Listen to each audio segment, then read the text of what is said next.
Graça e paz, meus irmãos. Vamos começar a nossa quarta e última aula de Teologia dos Princípios Batistas. Nossa quarta e última aula, Teologia dos Princípios Batistas. Vamos orar. Pai amado, em nome de Jesus, perdoa os nossos pecados, buscamos a Tua presença, ilumina nossa mente para compreendermos as doutrinas batistas. Nos ajuda. É a oração que nós fazemos em o nome do Senhor Jesus. Amém. Muito bem, estou gravando aqui, são 16 horas e vai ficar disponível no grupo o link do YouTube para você assistir a aula e você curtir e você se inscrever no nosso canal. Estamos falando de uma igreja composta de membros batizados. Quem deve se batizar? Todo aquele que confessa que Jesus é o Senhor, para a glória de Deus Pai Todo-Poderoso. O batismo é imersão nas águas, e em nome do Pai, e do Filho, e do Espírito Santo. Amém. O batismo nos filia à Igreja de Cristo. Atos 2, 41, 42. De sorte que foram batizados que de bom grado receberam a sua palavra, e naquele dia agregaram-se quase 3.000 almas. Agregar, associar-se, fazer parte, e perseverar na doutrina dos apóstolos, e na comunhão, e no partir do pão, e nas orações. Então, o batismo. Nós batistas temos como entrada a aclamação, quando o candidato a membro da igreja não consegue provar sua igreja de origem, e tem dado um bom testemunho, já foi batizado por imersão em outra igreja evangélica, então é a aclamação. Carta, transferência da igreja batista para outra igreja batista, e carta de recomendação, e o batismo que filia, agrega a pessoa à igreja. As pessoas precisam entender quanto à ceia do Senhor. O mundo cristão tem 4 pontos de vista com relação à ceia do Senhor. Primeiro, o catolicismo romano, que diz que o pão e o vinho se transformam, respectivamente, em corpo e sangue de Jesus. É chamado de transubstanciação, onde as substâncias são transitáveis, se transformam. A Igreja Luterana e alguns adeptos da Igreja Reformada creem na consubstanciação. O pão é pão, o vinho é vinho, mas de forma mística, Jesus está no pão e Jesus está no vinho. Os reformados e presbiterianos acreditam que há uma presença mística na ordenança da ceia do Senhor. Transubstanciação é errado, consubstanciação é errado, presença mística é errado, e o correto é memorial, em memória. Nós, batistas, fazemos a ceia do Senhor em memória ao Senhor Jesus. Porventura, o cálice de bênção que abençoamos não é a comunhão do sangue de Cristo? O pão que partimos não é porventura a comunhão do corpo de Cristo? Então, a ceia do Senhor, ela está ligada à memória, em memória. E o que é a ceia do Senhor? Os evangelhos registram suas seguintes passagens: Mateus 26, 20 a 35, Marcos 14, 17 a 25, Lucas 22, 14 a 39, João 13, de 1 a 38, você pode conferir esses versículos. Paulo também explica no capítulo 11, verso 23 a 26, a ceia do Senhor. É uma cerimônia simbólica, o pão simboliza o corpo de Cristo moído por nossos pecados, e o vinho simboliza o sangue de Jesus para a nossa purificação. Nós, batistas, de via de regra, não usamos o vinho fermentado por causa de que o Brasil é uma nação de alcoólatras. Então, para esse cuidado, temos muitos novos convertidos que vieram do catolicismo, do espiritismo, da umbanda, do ateísmo, que são alcoólatras. Nós resolvemos apresentar o suco de uva integral para substituir o vinho. Não deixa de ser o fruto da videira. Quem deve participar da ceia do Senhor? Há muitos pastores que dizem que a ceia é do Senhor. Se ela é do Senhor, todas as pessoas que quiserem participar estão aptas para participar. A ceia do Senhor é uma ordenança para a igreja local e somente membros batizados podem participar. Na época da ceia do Senhor, na refeição pascal, que Jesus inaugura o Novo Testamento no seu sangue, ali, naquele cenáculo, tinha 12 apóstolos. Depois Judas saiu e foi trair Jesus. Ficou 11 com Jesus, 12 pessoas. E é interessante você entender que naquela época, Jesus tinha 120 discípulos que criam nele. Atos 1,15 diz: e naqueles dias, levantando-se Pedro no meio dos discípulos, ora, a multidão junta era de quase 120 pessoas. Então, é errado dar a ceia para quem não é batizado, é muito errado, é um sacrilégio você fazer isso. A pessoa que não é batizada, se pegar o pão e o cálice que o diácono está transportando para as pessoas cearem, você não vai brigar com a pessoa. Você vai orientar o seu diácono a dizer que ela não pode participar. Mas se ela teimar em participar, você não vai fazer uma confusão na igreja. Vai deixar o culto participar normalmente, porque a pessoa que toma a ceia do Senhor sem entender e discernir o corpo do Senhor, ela está em apuros espirituais, porque não compreende a grandeza do gesto da ceia do Senhor. Nós temos 3 ceias no meio batista. A ceia ultra restrita, que somente os membros batizados da igreja local participam. Nós temos a ceia restrita, que somente os batistas participam. E temos a ceia livre para evangélicos, que estão em plena comunhão com a sua igreja. É importante você entender e perceber que a maioria das igrejas batistas usam a ceia livre para evangélicos. Agora, o problema qual é? O problema é que a ceia está ligada com a disciplina. Muitos que participam da ceia, membros da igreja, que estão em pecado, são disciplinados pelo Senhor. Adoecem, enfraquecem, adoecem e dormem. Dormir é o eufemismo para morrer. Então, muitas pessoas têm essa série de dificuldades de participar da ceia do Senhor, onde estão em pecado. E é bom ver o que a Bíblia diz quanto a isso. 1 Coríntios, capítulo 11, vai explicar bem direitinho essa questão que muita gente não tem cuidado quanto a isso. Versículo 29 de 1 Coríntios 11 diz: pois quem come e bebe sem discernir o corpo, come e bebe juízo para si. O que é discernir o corpo? Discernir o corpo é não viver em comunhão, não estar ligado à cabeça que é Cristo e nem ligado aos membros de Cristo, que somos cada um de nós.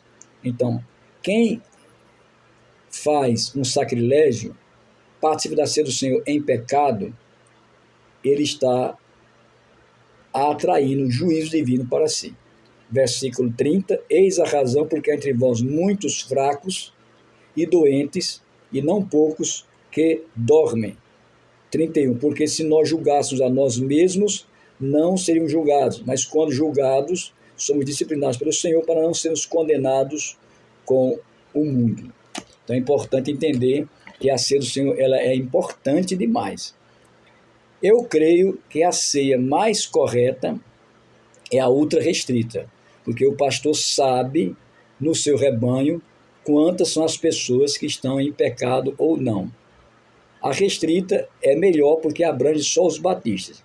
A ceia livre, inclusive a nossa igreja, que eu pastoreio, adota a ceia livre para evangélicos. Ela cria dificuldades, porque alguém pode sair em rebelião da igreja congregacional, da igreja Assembleia de Deus, e vem passar da ceia conosco. Mas o problema é que a igreja não será contaminada. Será contaminado somente aquele irmão que vem de outra igreja, participar de uma ceia em rebelião e pecado contra o Senhor. Então, vamos entender isso, bem importante. Outra restrita e livre. Qual o propósito da ceia do Senhor? Lembrar da morte de Jesus Cristo.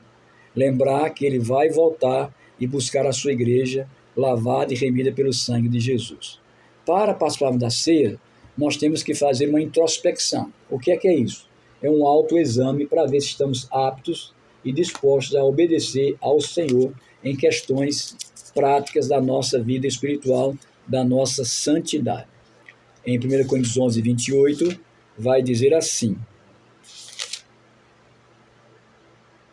examine-se, pois, o homem a si mesmo, e assim como do pão e beba do cálice. Pois quem come e bebe sem discernir o corpo, come e bebe juízo para si. Vou repetir.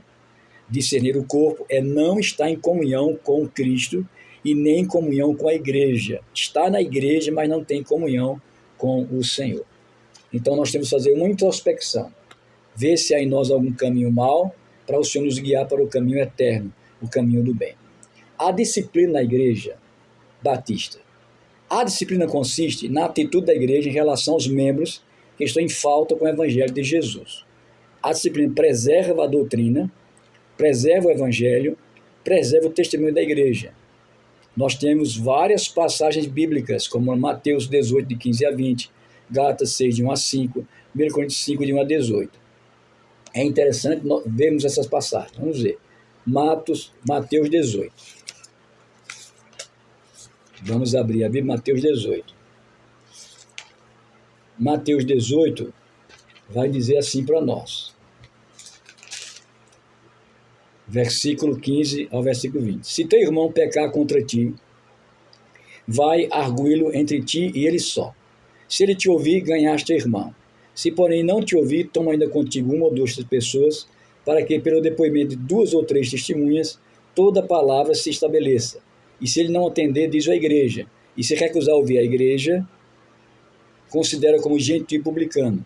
Em verdade vos digo que tudo que ligardes na terra terá sido ligado nos céus, e tudo que desligardes na terra terá sido ligado nos céus. Está aí.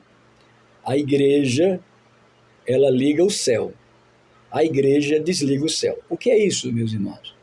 A igreja, ela tem o poder de ligar a pessoa a Cristo e desligar a pessoa de Cristo.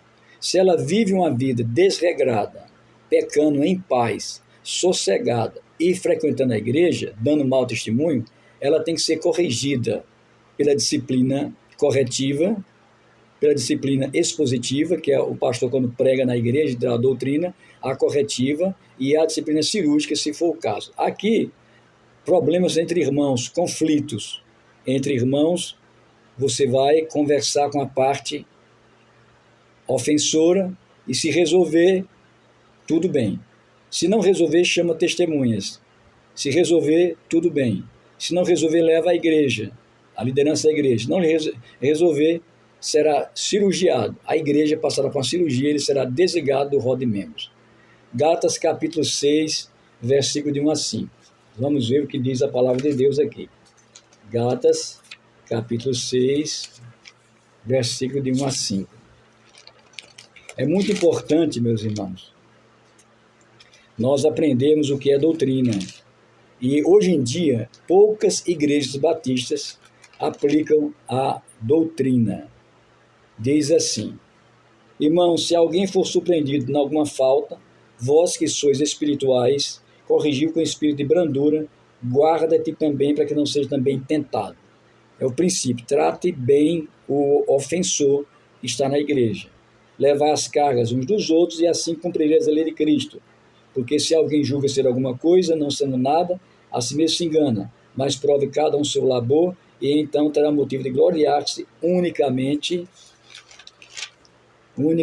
em si e não em outro, porque cada um levará o seu próprio fardo.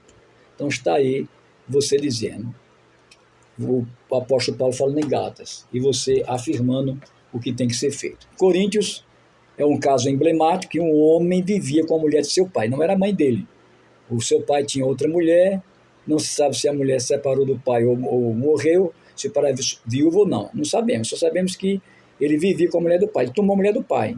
E a igreja de Corinto abraçando o irmão, parabenizando, somos a igreja do amor, a igreja que ama, que perdoa. Paulo, distante, disse para eliminar o tal pecador no meio do seio da igreja. Então a gente tem que entender. Eu vou dar aqui uma sugestão para vocês, o que a nossa igreja faz no seu regimento interno. Ela faz assim. O regimento interno diz assim, algumas faltas. A disciplina na igreja é um dos principais meios que Deus usa para corrigir e restaurar seus membros quando caem em pecado. É um modo bíblico de conservar a pureza, integridade e boa reputação da igreja, através da instrução, a demonstração, conselho e repreensão, tanto em público como em particular, em alguns casos até por meio de remoção do rol de membros. Parágrafo 1º. Para evitar desgaste desnecessário e bom andamento da igreja, apenas as faltas graves serão levadas à Assembleia da Igreja. Faltas leves, sujeita à disciplina. Aquele que faltar com respeito para com a liderança será disciplinado por 1 mês, rescindiu 3 meses, ocorrendo novamente, será levado à Assembleia para exclusão, qualquer componente de ministério ou departamento que se ausentar da igreja sem comunicação ao seu líder será disciplinado por 1 mês, em caso de reincidência será afastado do seu cargo. E ofensa de natureza pessoal será conduzida de acordo com Mateus 18, 15 e 17, que nós acabamos de ler aqui em nossa aula. Isso ajuda muito a igreja ter um tribunal de penas por escrito, porque evita muito desgaste. Pecados que não podem ser confirmados: insultos, profecia em particular, agressão física ou furto, dos quais não se podem encontrar evidências físicas ou circunstancial, conhecimento pessoal do comportamento ilícito de um membro da igreja. O caso será levado dentro da igreja. E quando 2 membros discutem e discordam sobre culpa ou grau de responsabilidade, a questão deve ser levada ao pastor e, caso não se resolva, leva ao conselho administrativo. E qualquer membro que tomar conhecimento da falta de outro membro e for provado que foi omisso, será disciplinado por 6 meses. É importante entender isso. Muito importante. Qualquer membro que namorar sem compromisso, olha que coisa interessante, ou seja, fora do padrão cristão de conformidade com 1 Tessalonicenses 4, de 1 a 8, será disciplinado por 3 meses. Reincidência será levado à Assembleia. Compromissos com ímpios, como namoro, noivado e casamento, casos e outros casos não citados, serão levados ao Conselho de Ética da Igreja.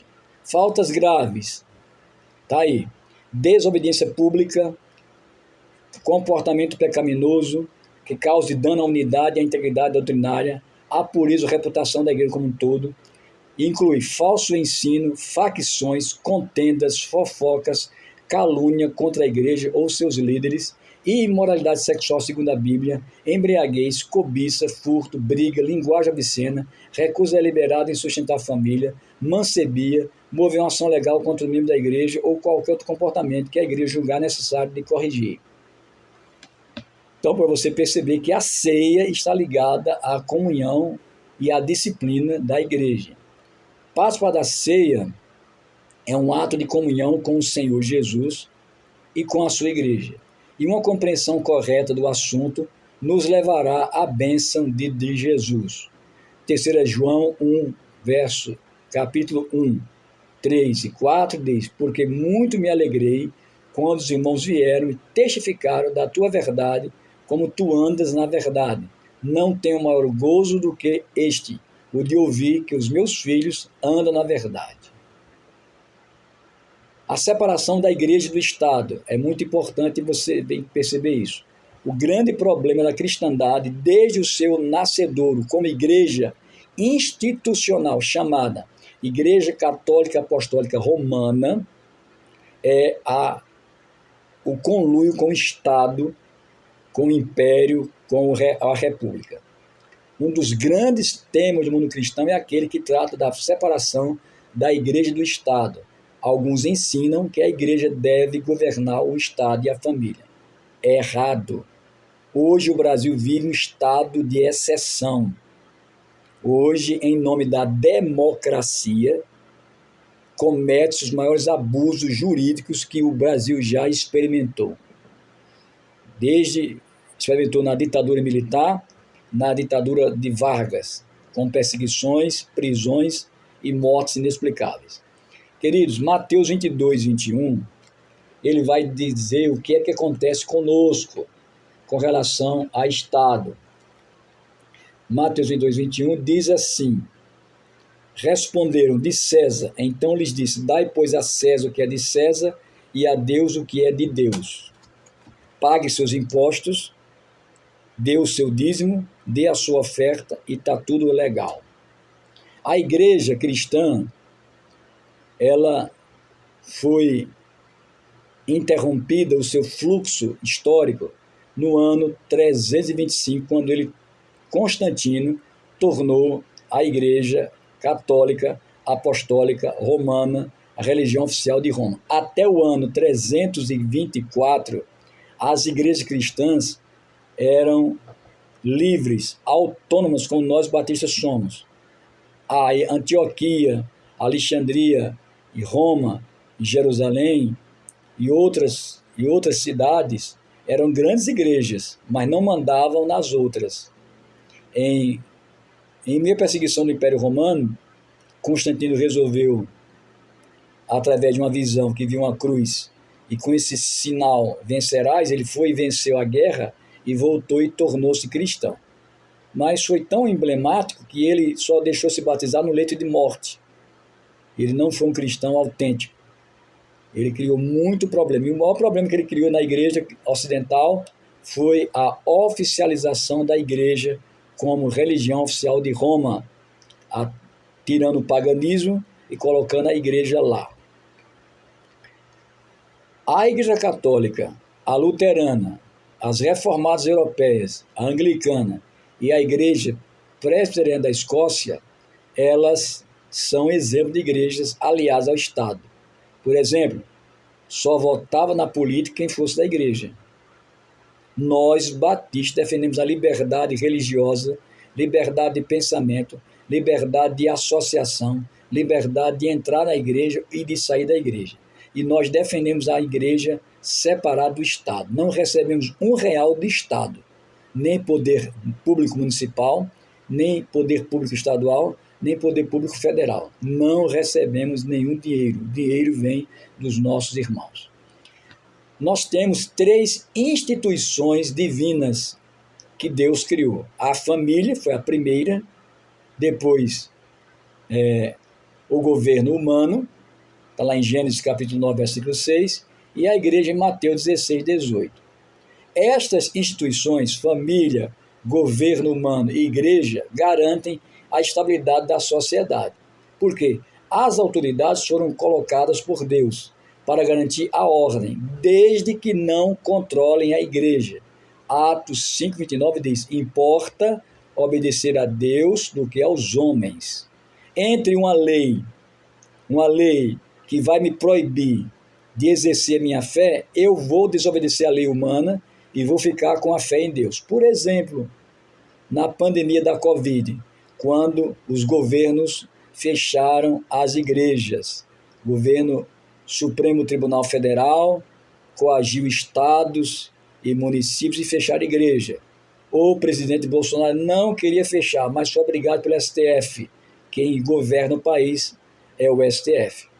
E fecharam-se as igrejas. Lotéricas abertas, supermercados abertos e muitos lugares de aglomeração abertos e igreja fechada. Uma estupidez que Deus vai cobrar desses políticos no seu devido tempo. Então, o que deve ser feito? Nós fizemos na igreja cultos em sítios, cultos em lugares afastados, para restabelecer a nossa comunhão com Deus. Não ficamos em casa escondidos e fomos continuar a ordem de Cristo, que é pregar o Evangelho e edificar os seus irmãos.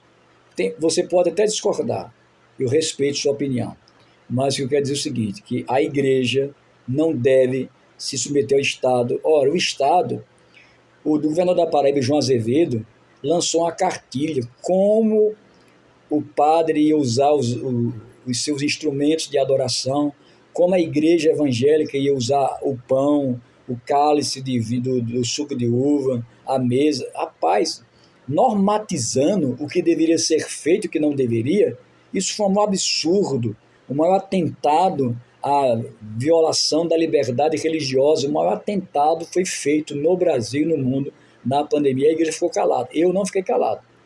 Eu lutei, me encontrei com o prefeito, falei com ele, falei com os pastores, e até que nós conseguimos afrouxar e voltarmos para os cultos presenciais. Mas foi muita luta, meus irmãos. Muita luta mesmo. O governo não tem autoridade sobre a família, mas no Brasil tem. Juridicamente, a justiça manda nos seus filhos, inclusive tem lei obrigando a tomar vacina de Covid, vacina que não foi testada e que estudos atuais demonstram que ela não teve eficácia preponderante e causa sequelas terríveis para quem tomou. Ela quer... O Estado hoje é Deus. Hoje o Estado é Deus. O governo não tem autoridade sobre a família. E nós, nos últimos tempos, temos visto a total ingerência estatal nos negócios da família. O comunismo ensina que o governo tem a posse dos filhos. os filhos não pertencem ao Estado, e sim à família. O trabalho do governo é garantir a paz e a ordem na sociedade. O papel da igreja é pregar o evangelho. Então vamos entender isso aqui. Hoje o Estado brasileiro tem cunho marxista, filosoficamente falando, e quer, através do judiciário, mandar nos nossos filhos, mandar na nossa vida, e fazendo leis absurdas. A lei mais absurda que eu vi foi agora o cadastro de cães e gatos, animais domésticos. É o IPVA dos bichos. Daqui uns dias vão cobrar por você ter um pet dentro de casa. Escreve aí, anote o que eu falei. Daqui uns dias, lembre de mim. Então, o governo não pode fazer isso. A igreja deve influenciar os lares, o governo, através da pregação da palavra de Deus. Adorar, orar e pregar são deveres da igreja.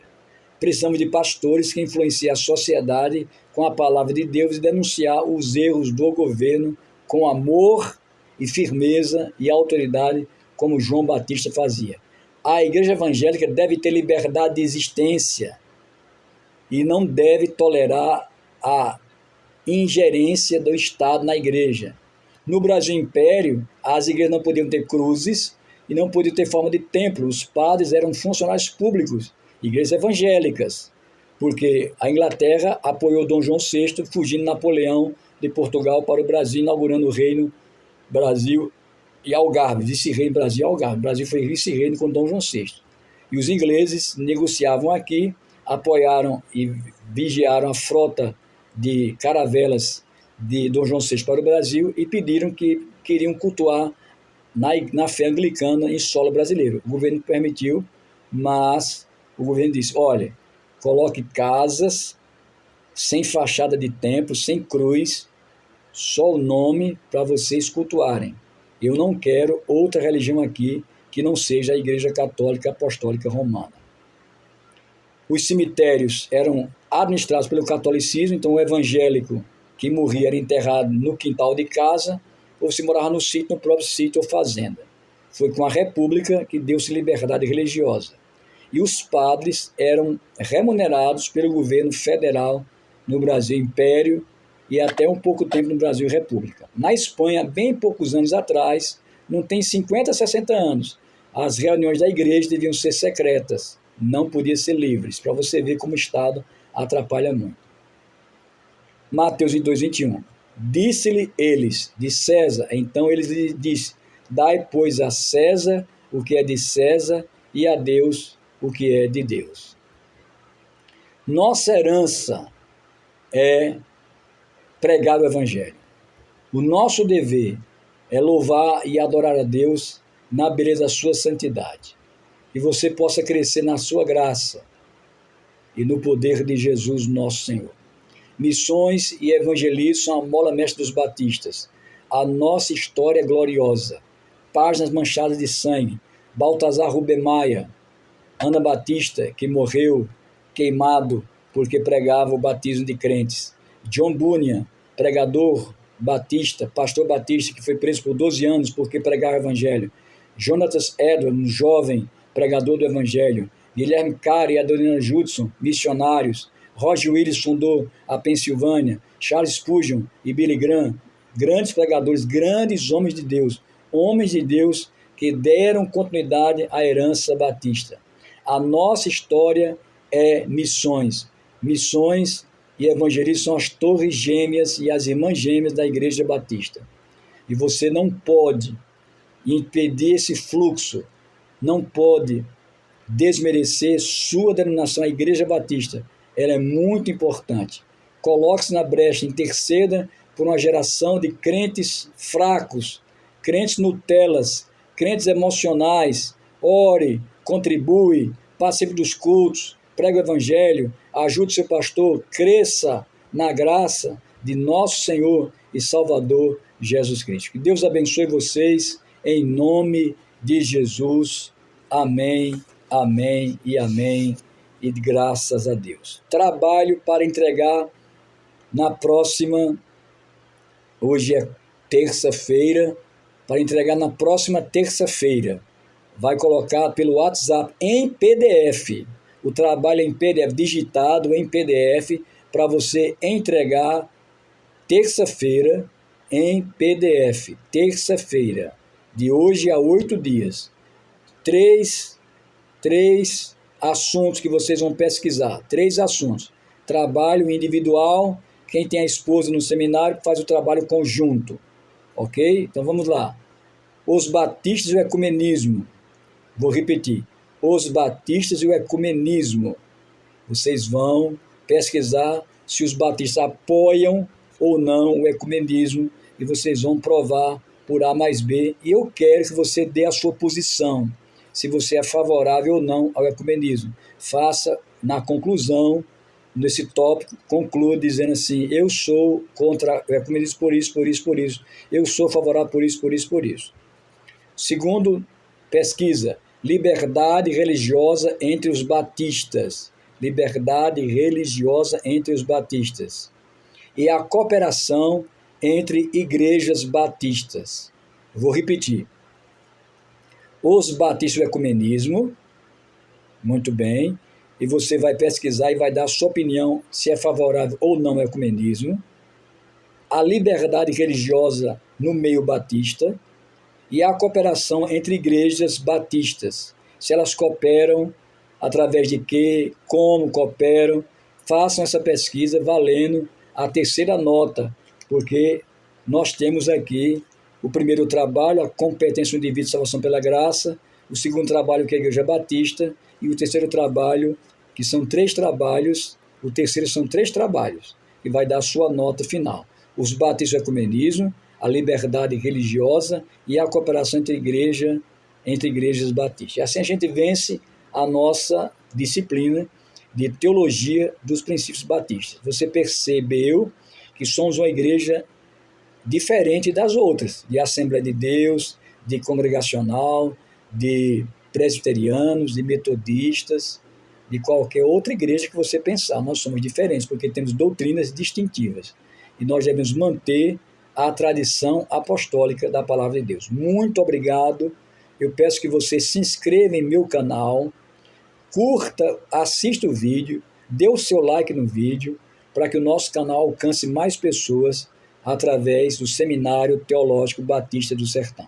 Estamos de forma incipiente, começando essa digitalização, gravação de aulas ao vivo, vamos melhorar, e eu quero que você, aluno, especialmente Gilbervânio, Júlio César, que vai fazer concílio, seja bem sucedido em seu concílio. Você, aluno, que está aqui nos acompanhando, seja uma bênção na sua igreja, e quando vier o seu concílio, seja consagrado com louvor para a glória de Deus. Muito obrigado, Deus abençoe. Vou deixar agora o vídeo no grupo do Setebase. Você pode assistir essa 4ª aula, o horário que você quiser. Deus abençoe sua vida, em nome de Jesus. Amém.